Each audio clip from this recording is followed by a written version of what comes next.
how to log out from Google account. Hey everyone, welcome back to our channel. In this video I will guide you on how you can log out from your Google account, so make sure to watch the video till the end.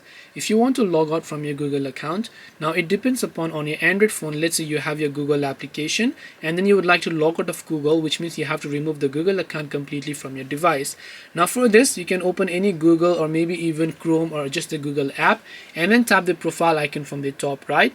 Then go to the option called manage accounts on this devices. Now in case you don't find it over here, you should be able to see all these sorts of options. So you can tap this drop down menu and then tap on manage accounts on this device. Not manage your Google account, but manage accounts on this device. Be very careful on this.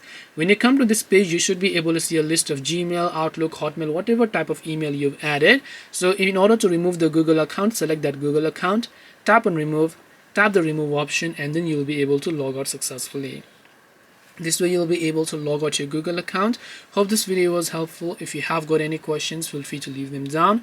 Thank you for watching and see you in the next video.